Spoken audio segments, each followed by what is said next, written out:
গেল গেল আমার পরিশ্রমও হলো, পয়সাটাও জলে গেল। এজন্যই এদেরকে দিয়ে আমি কাজ করাইতে চাই না। কি হয়েছে না হয়েছে ভিডিওর মাধ্যমে শেয়ার করব। Hello everyone, welcome my page. সবাই কেমন আছেন? ভোর থেকে এই ভিডিওটা শুরু করছি। এখন ভোর 5:30 বাজে, রান্নাবান্না শেষ করলাম। আর চোখ মুখ দেখেই বুঝতে পারতেছেন কতটা ক্লান্তির ছাপ। রাত 12:30, 1টা, 2টায় ঘুমায়ে আবার ভোর 4:30, 5টা উঠতে হয়।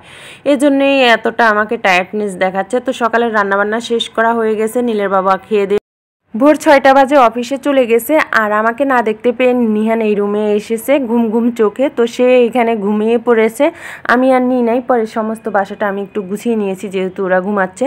আর নীলের প্রাইভেট টিচার আসবে 8:30টার সময়, এই জন্য আমি ওর টেবিলটাও গুছিয়ে রেখেছি যেন স্যার এসেই পড়া স্টার্ট করতে পারে। নীল এখনও ঘুমাচ্ছে।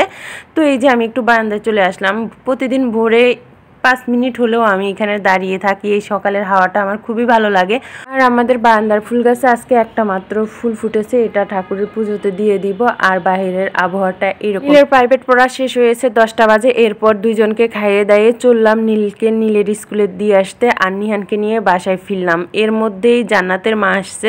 তো বলছি যে আজকে ওয়াশরুমটা আর কিচেনটা ডিপ ক্লিনিং করব, এই জন্যই জান্নাতের মাকে ডাকছি। তো এই যে কিচেনটা ডিপ ক্লিনিং হয়ে গেছে, সে এখন ওয়াশরুম পরিষ্কার করতেছে। কিন্তু সে যে কিচেন পরিষ্কার করেছে এটা আমার একদমই পছন্দ হয় নাই। প্রত্যেক মাসে আমি একবার করে ডিপ ক্লিনিং করি, প্রতিদিন তো পরিষ্কার করি, তারপরেও মাসে একবার করে ডিপ ক্লিনিং করি। জান্নাতের মা কিচেনটাকে পরিষ্কার করে ওয়াশরুম পরিষ্কার করতে গেছে। এদিকে কিচেনে এসে আমার একদমই ভালো লাগতেছে না, যে তেল চিটচিটে ভাবটা জানালাগুলোতে এখনও লেগে গেছে। ভালোভাবেই সে কাজ করে, তারপরেও আমার মনের মতো হয় নাই। আর আমার এদের কাজ একদমই পছন্দ হয় না, এজন্য আমি কখনো এদেরকে দিয়ে কাজ করাই না। সবসময় চেষ্টা করি শত কষ্ট হইলেও নিজের কাজ নিজে করার জন্য। আজকে নিহানে একটু ডিস্টার্ব করতেছিল, আর যেহেতু এগুলো করতে একটু টাইম লাগে এজন্য বলছিলাম তাকে আসতে। জান্নাতের মা 11:30 থেকে 12:30 পর্যন্ত কাজ করে চলে গেছে। সে কিচেন আর হলো ওয়াশরুম পরিষ্কার করেছে 1 ঘন্টায়। আর তার কাজ করার পর আমি কিচেন আর ওয়াশরুম পরিষ্কার করেছি 12:30 থেকে 3:30 পর্যন্ত। মানে 3:30টার দিকে স্নান করে বাথরুম থেকে এসে দেখি 3:30 বাজে। আর এই যে আমি পরিষ্কার করেছি, এর আগেরটাও তো দেখিয়েছি। দেখেন একদম আমি ভালো করেই পরিষ্কার করেছি। টাইলসগুলো একদম চকচক করতেছে। রান্নাঘর আমরা প্রতিদিন যতই ভালো করে পরিষ্কার করি না কেন তেল চিটচিটে একটা ভাব থাকে। এজন্য আমি চেষ্টা করি মাসে একবার হলেও ভালো করে পরিষ্কার করার জন্য। আর জান্নাতের মা বলেন আর খালাদেরকেই বলেন, এদেরকে দিয়ে কাজ করাইলে আমার একদমই ভালো লাগে না। এই জন্য আমি সবসময় আমার কাজগুলো আমি নিজের হাতেই করার চেষ্টা করি, শত কষ্ট হইল। আজকে ভাবলাম যে এগুলো পরিষ্কার করতে তো অনেক টাইম লাগে, নিহান অনেক ডিস্টার্ব করবে, এজন্য চেয়েছিলাম ওদেরকে দিয়ে পরিষ্কার করতে। সেই আমারই আবার পরিষ্কার করতে হলো। ওদেরকে 200টা টাকা দিলাম, আবার নিজেও 2 ঘন্টা কাজ করলাম একই কাজ। তো লাভটা হইল কি? গেল না আমার পয়সাটা জলে, টাকাও দিলাম, পরিশ্রমও করলাম।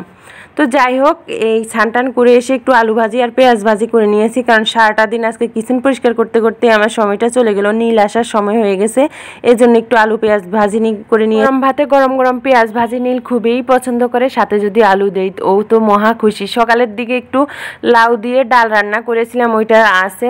আর এখন আলু আর পেঁয়াজ ভাজি করেছি। আর কালকের একটু শালগমের তরকারি ছিল। আজকে আর কিছুই রান্না করি নাই, কারণ আমার প্রচণ্ড হাতে ব্যথা করতেছে, এমনিই হাতে সমস্যা।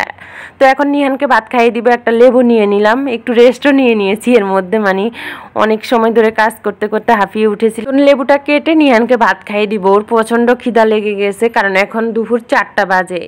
তো নীলও চলে আসছে। তো নীলকে আমি ওইদিকে ভাত দিয়ে দিলাম। আর এখানে আমি নিহানের ভাতটা বেড়ে নিয়েছি, এখন নিহানকে খাইয়ে দিব। নিহান এখনো ভাত হাত দিয়ে খেতে পারে না, নীল তো নিজেরটাই খেয়ে নেয়। আমি যদি মাঝে মাঝে খাইয়ে দিতে চাই সে লজ্জা পায়, খেতে চায় না। আর নিহান আমার হাত ছাড়া ভাত খাবেই না। ওকে ভাত খাওয়াইতে খাওয়াইতে 4:45 বেজে গেছে।